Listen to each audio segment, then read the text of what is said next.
नमस्कार, मैं हूं चंद्रशेखर जोशी और आप देख रहे हैं अंतर्राष्ट्रीय खबरों का सबसे भरोसेमंद कार्यक्रम खबर दुनिया की। आज के एपिसोड में हम आपको इस वक्त की बड़ी अंतर्राष्ट्रीय खबरें बताएंगे, साथ ही दो बड़ी खबरों पर अपने विशेषज्ञ मेहमान के साथ चर्चा भी करेंगे। आज हम अमेरिका इतिहास का सबसे लंबा शटडाउन कैसे खत्म हुआ और बांग्लादेश में क्यों दिखी अघोषित कर्फ्यू जैसी स्थिति पर चर्चा करेंगे। कार्यक्रम के अंत में आपको बताएंगे कि सूडान के साथ साथ अब दूसरे देश साउथ सूडान को लेकर क्यों बढ़ रही है अंतर्राष्ट्रीय जगत की चिंता। होंगी और भी महत्वपूर्ण अंतर्राष्ट्रीय खबरें, लेकिन आइए सबसे पहले आपको दिखाते हैं इस वक्त की अंतर्राष्ट्रीय हेडलाइंस। खत्म हुआ अमेरिका के इतिहास का सबसे लंबा शटडाउन। सीनेट के बाद अब हाउस ऑफ रिप्रेजेंटेटिव से फंडिंग बिल पास। ट्रंप ने बिल पर किए हस्ताक्षर। स्वास्थ्य बीमा सब्सिडी पर मतभेद बरकरार।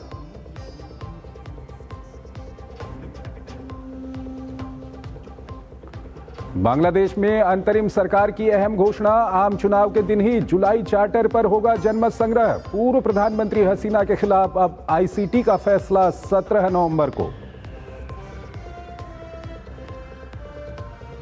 राष्ट्रपति द्रौपदी मुर्मू ने बोत्सवाना में भारतीय समुदाय को किया संबोधित। दोनों देशों के बीच भारतीय समुदाय को बताया सेतु। राष्ट्रपति की उपस्थिति में बोत्सवाना ने भारत को सौंपे 8 चीते।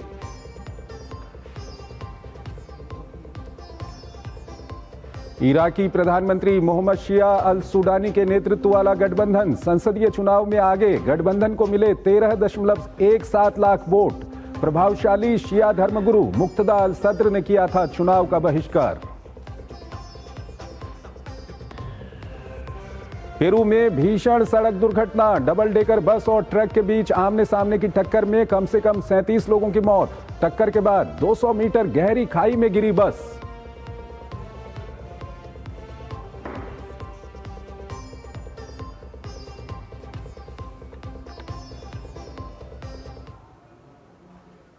और आइए पहली खबर की ओर आपको लिए चलते हैं। अमेरिका में इतिहास बन गया। अमेरिकी इतिहास का सबसे लंबा फिस्कल शटडाउन 43 दिन चला और अब ट्रंप प्रशासन अपनी सधी हुई रणनीति से इसको खत्म करवाने में कामयाब हो गया। ट्रंप प्रशासन ने ऐसी रणनीति अपनाई कि कई विपक्षी डेमोक्रेट भी शटडाउन खत्म करवाने के लिए सरकार के साथ आ गए। कैसे मिली राष्ट्रपति डोनाल्ड ट्रंप को इतनी बड़ी कामयाबी, आइए आपको एक रिपोर्ट के जरिए बताते हैं और फिर इस पर अपने विशेषज्ञ मेहमान के साथ चर्चा करेंगे। अमेरिका में पिछले 43 दिनों से जारी ऊहापोह की स्थिति उस वक्त खत्म हो गई जब निचले सदन से पारित बिल पर राष्ट्रपति ट्रंप ने हस्ताक्षर कर दिया। यानी शटडाउन पर डेमोक्रेट और रिपब्लिकन के बीच लंबे समय से जारी गतिरोध समाप्त हो गया। दरअसल सीनेट ने जिस सरकारी फंडिंग बिल को 10 नवंबर को मंजूरी दी थी, उसे हाउस ऑफ रिप्रेजेंटेटिव ने 2 दिन बाद ही हरी झंडी देकर आम लोगों को अनिश्चितता के बादल से निजात दिला दी। निचले सदन से सरकारी फंडिंग बिल 222 के मुकाबले 209 वोटों से पास हो गया। जोरदार बहस के बीच पारित हुआ बिल ट्रंप प्रशासन के लिए बड़ी राहत से कम नहीं है। सदन में तालियों की गड़गड़ाहट के बीच कई सांसद खुशी से एक दूसरे से गले मिलते दिखे, जबकि डेमोक्रेट्स इस बात से नाराज हैं कि शटडाउन संघीय स्वास्थ्य बीमा सब्सिडी की समय सीमा बढ़ाने के लिए एक समझौता हासिल करने में विफल रहा। मतदान के दौरान 6 डेमोक्रेटिक सांसदों ने पार्टी लाइन से हटकर रिपब्लिकन नेतृत्व वाले प्रस्ताव के पक्ष में वोट किया। बिल में शटडाउन के दौरान हुए सभी सरकारी कर्मचारियों को हटाने को पूरी तरह वापस लेने का प्रावधान है, जबकि इस दौरान घर पर बैठे फेडरल कर्मचारियों को पूरा भुगतान किया जाएगा। सरकार को जनवरी तक चलाने के लिए अस्थायी फंडिंग बढ़ाने का प्रावधान भी इस समझौते में शामिल है। हालांकि ज्यादातर डेमोक्रेट्स की मांगों को बिल में नजरअंदाज किया गया। स्वास्थ्य बीमा सब्सिडी को बढ़ाने की गारंटी को शामिल नहीं किया गया है, लेकिन सदन ने सब्सिडी बढ़ाने और टैक्स क्रेडिट के लिए रास्ता खुला रखा है, जिस पर अगले महीने वोटिंग होगी। हालांकि स्वास्थ्य बीमा को लेकर डेमोक्रेट के विरोध को ट्रंप ने आपदा करार दिया, क्योंकि ट्रंप प्रशासन सब्सिडी के बजाय लोगों को सीधे पैसे देकर उन्हें अपनी पसंद का इंश्योरेंस खरीदने की सुविधा देने की बात करता रहा है। इस अविश्वसनीय विधेयक पर हस्ताक्षर करना और अपने देश को फिर से काम करने लायक बनाना सम्मान की बात है।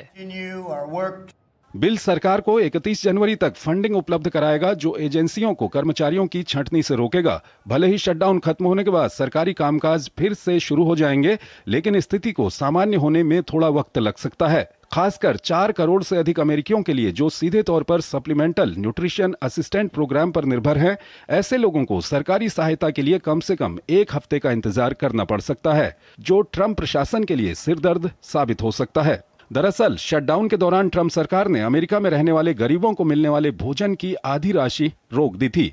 बहरहाल 43 दिनों तक जारी शटडाउन के दौरान अमेरिका को खासा आर्थिक नुकसान उठाना पड़ा।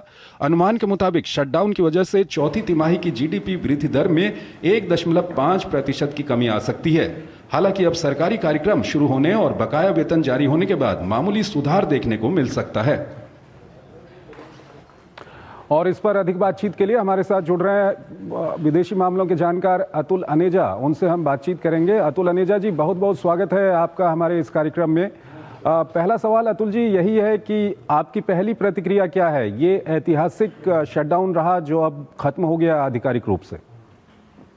देखिए जी, सबसे बड़ी बात यह है कि इतना लंबा शटडाउन क्यों चला, वो सबसे बड़ा सवाल है। और मुझे लगता है कि ये एक दर्शाता है कि जो पोलराइजेशन है अमेरिका में पार्टी लाइंस में रिपब्लिकन्स और डेमोक्रेट्स की, ये बहुत बड़ी, बहुत ज़्यादा इसमें रिफ्ट आ चुकी है, बहुत बड़ी खाई है। तो इसलिए कॉम्प्रोमाइज़ की स्थिति में नहीं है। मुझे लगता है कि ये एक तरह से एक ट्रायल है, एक तरह से पोजीशनिंग है आगे जो इलेक्शंस होनी है, मिड टर्म इलेक्शंस जी 2026 में, उसके लिए ये तैयारी हो रही है। क्योंकि अगर आप बयान देखें तो डोनाल्ड ट्रंप ने सीधे वो प्रहार किया है डेमोक्रेट्स के ऊपर कि शटडाउन की वजह डेमोक्रेट्स हैं। तो एक तरह से वो जो मिड टर्म इलेक्शंस होनी है वो कैंपेन एक तरह से शुरू हो चुकी है। तो ये पोलराइजेशन कैसे बैठेगी, वो हमें उसके संदर्भ में ये जो शटडाउन हुआ है और जो कॉम्प्रोमाइज़ नहीं हो पाया, वो एक तरह से बड़ी पॉलिटिकल सच्चाई है। उसके फ्रेमवर्क में ये बातें हो रही हैं, हमें वो बिग पिक्चर नहीं बोलनी। लेकिन आप ट्रंप प्रशासन की कितनी बड़ी कामयाबी इसको देखते हैं कि वो अपनी बात जो डेमोक्रेट्स की बात थी उसको उन्होंने माना भी नहीं और 8 डेमोक्रेट जो सांसद हैं वो रिपब्लिकन के साथ आ गए। नहीं, सफलता तो बिल्कुल है, क्योंकि ट्रंप ने एक बार जो पोजीशन ले ली तो उस पर वो अड़े रहे। एक तरह से जो अपनी जो ट्रेडिशनल पोजीशन रही है उनकी, उस पर अड़े रहे और जो फाइनली एक तरह से डेमोक्रेट्स को झुकना पड़ा। जैसे वो 6 लोग हैं, 6 सदस्य जो क्रॉस वोटिंग पे आ गए, वो रिपब्लिकन्स के साथ आ गए। तो एक तरह से एक तरह से सफलता तो डोनाल्ड ट्रंप के लिए बिल्कुल है। लेकिन आगे जो है मोमेंटम अब जो है इनके ट्रंप के पास है, रिपब्लिकन्स के पास है। लेकिन अभी तक इसमें लोग इन्वॉल्व हैं, बहुत से लोग अफेक्टेड हैं। तो पॉलिटिकली क्या ये लॉन्ग टर्म चलेगा, इसका इस वक्त हम पूरी तरह से डिसाइसिवली नहीं कह सकते कि ये फ़ायदा हुआ है। लेकिन हाँ, मोमेंटम अब डोनाल्ड ट्रंप और रिपब्लिकन पार्टी के साथ है और ये सारा घटनाक्रम जो है ख़त्म होगा जब मिड टर्म इलेक्शंस होंगे अगले साल अमेरिका के। और खासकर हम हेल्थ केयर सब्सिडी को लेकर के बात करें, जो डेमोक्रेट्स की बहुत बड़ी मांग थी, लेकिन प्रेसिडेंट ट्रंप बोल रहे थे कि ये प्रवासियों को फ़ायदा पहुंचाना चाहते हैं, इससे कैदियों को फ़ायदा पहुंचाना चाहते हैं। और अब उनको कहा गया है कि इस पे बातचीत होगी, आप अगले महीने वोटिंग कर सकते हैं। तो ये किस तरह से आप इसको देखते हैं?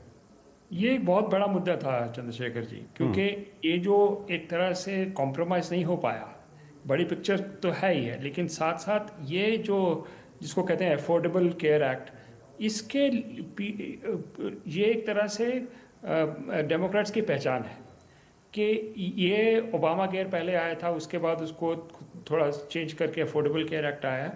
तो एक तरह से उनकी स्टैंप लगी हुई है उसके ऊपर। तो फंडामेंटल एक तरह से उसके ऊपर ये अड़े हुए थे डेमोक्रेट्स।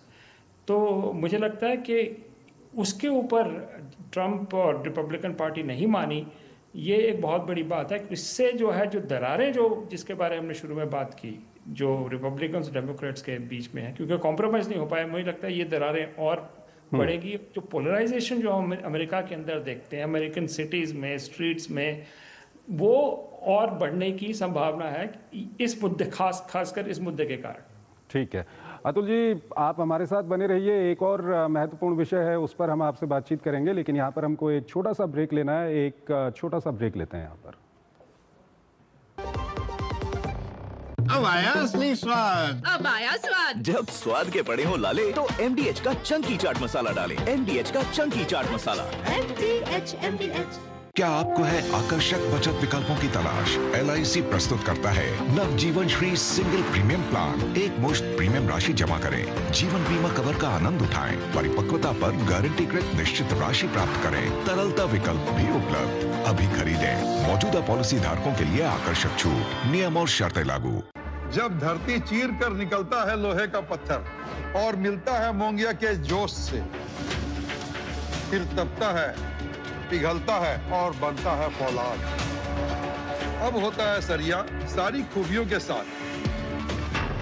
मोंगिया स्टील, मजबूत देश का मजबूत सरिया। कौन है जो जोड़े देश को? विकसित भारत का विकसित भारत। इच्छाओं की कोई उम्र नहीं होती, आज हो या कल आंखों में हरदम चमकती, कल भी रहे आज के ठाट, ना हो टेंशन रिटायरमेंट के बाद, हाँ करनी है तैयारी NPS जरूरी है। मिलिए ग्रो प्लस से। हमारा भरोसेमंद कोरोमंडल लेकर आया है एनफोर्स तकनीक वाला 5 पोषक तत्वों से भरा ग्रो मोर ग्रो प्लस। इसे इस्तेमाल करने से पौधों को मिले अधिक पोषण, जिससे न केवल आपको बम्पर फसल मिले बल्कि मिट्टी भी स्वस्थ और उपजाऊ बने। ग्रो प्लस अब एनफोर्स तकनीक के साथ सर्वोत्तम तकनीक, सफलता का प्रतीक। गोल्डी छोले मसाले, जहाँ जाए रिश्ते बनाए। गोल्डी लाए हैं फ्रेश लॉक टेक्नोलॉजी, जो रखे मसालों को हर समय फ्रेश। स्वागत है आपका। ब्रेक के बाद अगली खबर की ओर आपको लिए चलते हैं। बांग्लादेश की पूर्व प्रधानमंत्री शेख हसीना और उनकी प्रतिबंधित पार्टी आवामी लीग की ताकत बांग्लादेश में एक बार फिर देखने को मिली। गुरुवार को यानी कि आज, जब बांग्लादेश की राजधानी ढाका में विशेष न्यायाधिकरण में शेख हसीना के मामले में फैसला आना था, तो आवामी लीग की ओर से सड़कों पर उतरने की अपील के बीच ढाका में कर्फ्यू जैसी स्थिति देखी गई। इस मामले में शेख हसीना के लिए मौत की सजा की मांग की गई है। फैसला अब 17 नवंबर को सुनाया जाएगा। आइए आपको इस मामले पर एक रिपोर्ट दिखाते हैं और फिर इस पर अपने विशेषज्ञ मेहमान से चर्चा करेंगे। गुरुवार को बांग्लादेश में एक तरह से अघोषित कर्फ्यू रहा। सड़कों पर सेना गश्त करती नजर आई। स्कूल, कॉलेज समेत दूसरी शिक्षण संस्थाओं में ऑनलाइन कक्षाएं आयोजित हुई। आशंकाओं और आशाओं के मिलेजुले रुझान के बीच बांग्लादेश के विशेष न्यायाधिकरण ने मानवता के विरुद्ध अपराध के मामले में पूर्व प्रधानमंत्री शेख हसीना के खिलाफ फैसले को आगामी 17 नवंबर तक टाल दिया। अभियोजन पक्ष ने शेख हसीना के लिए मौत की सजा की मांग की है। शेख हसीना के साथ ही इस मामले में पूर्व गृह मंत्री असदुज्जमा खान और पूर्व पुलिस प्रमुख अब्दुल्ला अल मानून भी आरोपी हैं। इन पर आरोप है कि इन लोगों ने बीते साल छात्र आंदोलन को कुचलने की कोशिश की। इस छात्र आंदोलन के चलते शेख हसीना को प्रधानमंत्री पद से इस्तीफा देना पड़ा था और देश छोड़कर भागना पड़ा था। बढ़ते दमन के बीच हसीना की पार्टी आवामी लीग ने अपने समर्थकों से सड़कों पर उतरने का आह्वान किया, जबकि विरोधी हर हाल में उन्हें रोकना चाहते हैं। बंद के चलते राजधानी ढाका में सुरक्षा व्यवस्था कड़ी रही, लॉकडाउन जैसे हालात रहे। बांग्लादेश हाई अलर्ट पर रहा। यूनुस प्रशासन ने आवामी लीग पर प्रतिबंध लगा रखा है। अपनी कुर्बानियों के रथ पर बैठाकर यूनुस को सत्ता के शिखर पर पहुंचाने वाले छात्र समुदाय में रोष की नई चिंगारी भड़कती दिखाई दे रही है। ढाका से लेकर चटगांव तक विश्वविद्यालय और कॉलेजों में गुस्से की नई लहर उठ रही है। दरअसल कट्टरपंथियों के दबाव में अंतरिम सरकार ने स्कूलों से संगीत और फिजिकल ट्रेनिंग टीचर के पद खत्म कर दिए जाने के बाद व्यापक विरोध पैदा हो गया है। यूनुस सरकार के आदेश के बाद छात्र मशालें लेकर सड़कों पर उतर आए हैं। इस बढ़ते आक्रोश के बीच पूर्व प्रधानमंत्री शेख हसीना ने यूनुस पर लोकतंत्र को कुचलने और अपनी सरकार में कट्टरपंथियों का मुखौटा बनने का आरोप लगाया है। हसीना ने भीड़ द्वारा अपनी सरकार को गिराए जाने को सुनियोजित तख्ता पलट बताया। उन्होंने बड़ा आरोप लगाते हुए कहा कि यूनुस की बिना चुनी हुई सरकार को असल में उग्रवादी संगठन हिजबुत तहरीर चला रहा है। वहीं यूनुस ने राष्ट्र के नाम संदेश में आम चुनाव के 7 जुलाई चार्टर पर जनमत संग्रह कराए जाने का ऐलान कर दिया। यूनुस की अध्यक्षता में एक राष्ट्रीय समिति आयोग ने जुलाई चार्टर का मसौदा तैयार किया है। इसमें राजनीतिक दलों के साथ परामर्श के बाद 80 से ज्यादा सुधार प्रस्ताव शामिल किए गए हैं। राजनीतिक दलों ने 17 अक्टूबर को एक समारोह में दस्तावेज पर हस्ताक्षर किए, लेकिन इसके कार्यान्वयन की प्रक्रिया को लेकर मतभेद उभर आए हैं। बीएनपी चुनाव के साथ जनमत संग्रह कराए जाने के पक्ष में है, जबकि जमात इसी नवंबर तक चाहती है। अतुल अनेजा हमारे साथ जुड़े हुए हैं, विदेशी मामलों के जानकार हैं, उनसे हम बातचीत करेंगे। अतुल जी, ये अगर हम बांग्लादेश में देखें तो आज वहाँ पर शेख हसीना के मामले में फैसला आना था, लेकिन जो शेख हसीना ने अपने कार्यकर्ताओं से कहा था कि वो सड़कों पर आएँ, और उनकी पार्टी आवामी लीग ने भी इस तरह की अपील की थी, हालांकि वो पार्टी प्रतिबंधित है बांग्लादेश में, और उस कारण से वहाँ पर कर्फ्यू जैसी स्थिति देखी गई। क्या कुछ आपकी प्रतिक्रिया? चंद्रशेखर जी, हमने देखा है कि जब तख्ता पलटा गया था तो स्ट्रीट पावर जो दिखाई गई थी वो थे छात्र शिविर, जो जमात इस्लामी के जो स्टूडेंट विंग है वो सड़कों पे थे, और भी एक तरह से यूनस के और जो जिसको कहते यूनिवर्सिटी से स्टूडेंट, जो एंटी हसीना वेव उस वक्त चल रही थी। अब जो हमने आज देखा है या आज कल में देखा है, वो एक काउंटर ऑफेंसिव शुरू हो गया है कि जो लोग अभी पीछे थे, जो शेख हसीना के जो सपोर्टर्स रहे, और खास करके छात्र, यंग पीपल जिसको जेन ज़ी कहते हैं, एक तरह से साइडलाइन हो गई थी, लेकिन उन्होंने अपनी ताकत अब दिखानी शुरू की है। आफ्टर ऑल अगर हम देखें तो शेख हसीना की अवामी लीग पार्टी जो है पॉपुलर पार्टी है, वो कई बार इलेक्ट होके आए हैं, तो एक तरह से शेख हसीना का बहुत बड़ा एक सपोर्ट बेस है जो अब तक छिपा हुआ था। लेकिन आज के बाद या आज कल की स्थिति जो हम देख रहे हैं, जो कर्फ्यू की बात कर रहे हैं या स्ट्रीट प्रोटेस्ट जो शुरू हो गए, सिर्फ ढाका में नहीं लेकिन पूरे बांग्लादेश में, मुझे लगता है कि स्ट्रीट पावर एक बार फिर से अवामी लीग दिखा रही है और जो है शेख हसीना के सपोर्ट दिखा रहे हैं। उसका एक ट्रिगर पॉइंट आ रहा है। वो ट्रिगर पॉइंट ये रहा है कि ये जो कमीशन है वो मोस्ट प्रॉबली इनको डेथ पेनल्टी देने के लिए पूरी तरह से तैयार है, रास्ते से पूरी तरह से हटाने की में से के तैयार है। मुझे लगता है ये एक बहुत बड़ा ट्रिगर पॉइंट आया है कि अब तक जो लोग अभी चुप थे या खुलेआम हसीना की सपोर्ट में नहीं आ रहे थे, अब इस एंटिसिपेटेड जो फैसला है, इसके बाद उन्होंने कहा कि अब कुछ नहीं बचा, अब हम स्ट्रीट प्रोटेस्ट करेंगे। तो एक मुझे लगता है चंद्रशेखर जी, एक बहुत बड़ा टर्निंग पॉइंट आया है, हम स्ट्रीट लेवल पे हम देखेंगे, और ऊपर से जो है मुझे लगता है ये और एक तरह से तीव्रता पाएगा, क्योंकि जो इलेक्शंस की बात हो रही है उसमें अवामी लीग तो है ही नहीं। एक तरह से बहुत सारा बारूद है अवामी लीग के सपोर्टर्स, और ये जो 17 तारीख को जो फैसले की बात कर रहे हैं वो जो शेख हसीना के खिलाफ जाएगा, मुझे लगता है अब बांग्लादेश में पोलराइजेशन हमें फिर स्ट्रीट लेवल पे दिखेगी। और अतुल जी, इस सब के बीच शेख हसीना ने जो विभिन्न एजेंसियों को इंटरव्यू दिए हैं, उन्होंने कहा भी है अपने कार्यकर्ताओं से कि वो इन चुनावों का बहिष्कार करें, और उन्होंने साथ ही साथ ये कहा कि ऐसी कोई भी चुनी हुई जो सरकार होगी जो अवामी लीग के बिना वहाँ पर चुनाव लड़कर आएगी, वो उस सरकार के अंदर में बांग्लादेश भी नहीं जाएंगे।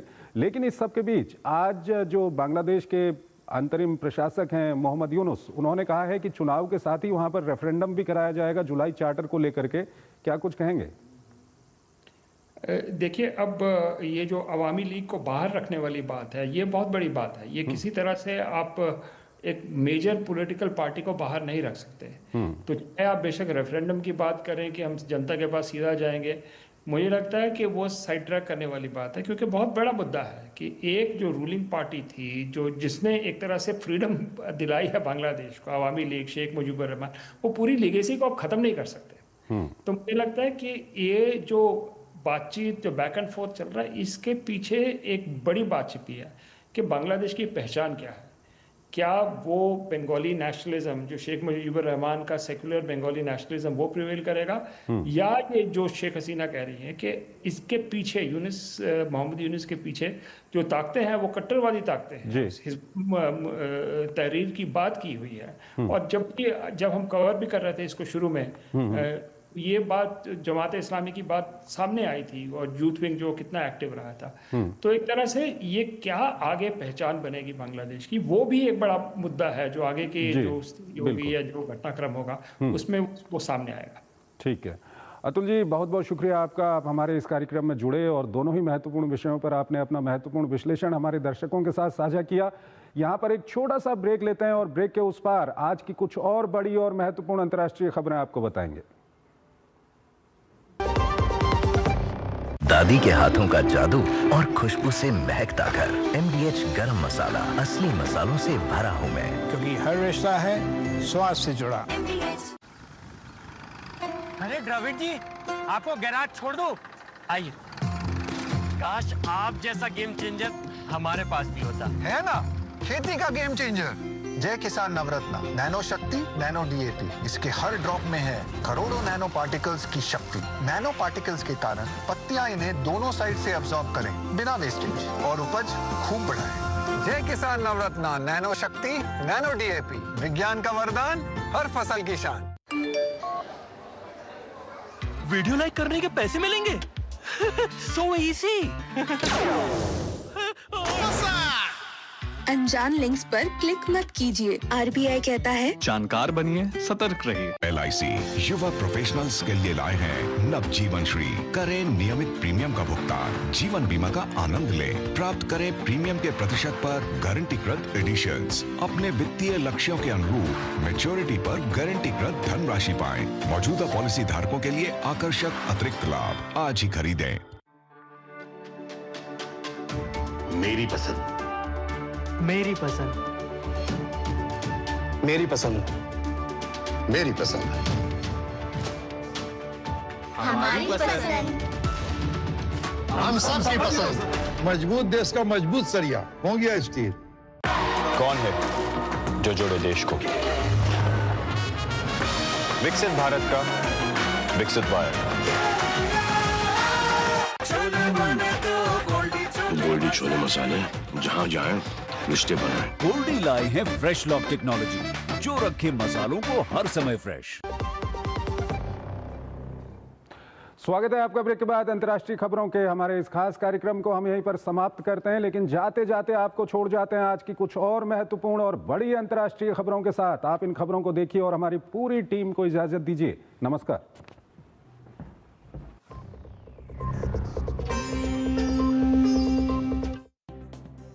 दक्षिण सूडान के राष्ट्रपति सल्वा किर ने उपराष्ट्रपति डॉक्टर बेंजामिन बोलमेल को उनके पद से बर्खास्त कर दिया है और उन्हें सूडान पीपुल्स लिबरेशन मूवमेंट के प्रथम उपाध्यक्ष पद से भी हटा दिया है।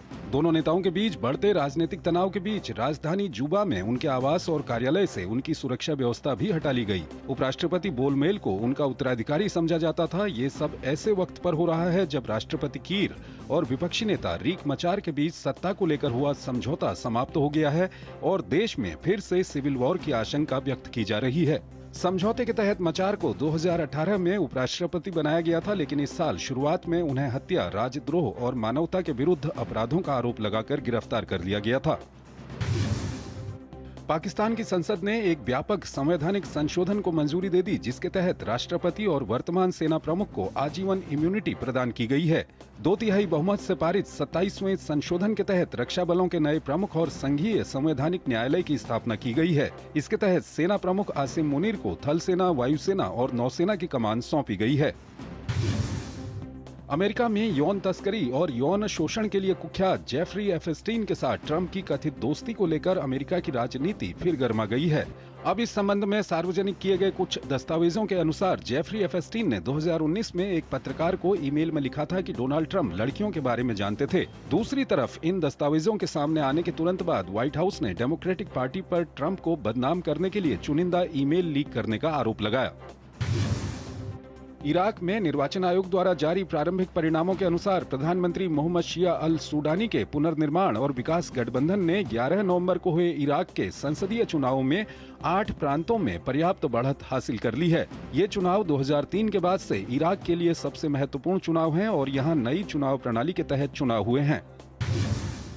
नामीबिया और दक्षिण अफ्रीका के बाद अब बोत्सवाना से चीते भारत लाए जाएंगे। भारत और बोत्सवाना ने बुधवार को राष्ट्रपति द्रौपदी मुर्मू की राजकीय यात्रा के दौरान 8 चीतों को भारत भेजे जाने की औपचारिक घोषणा की।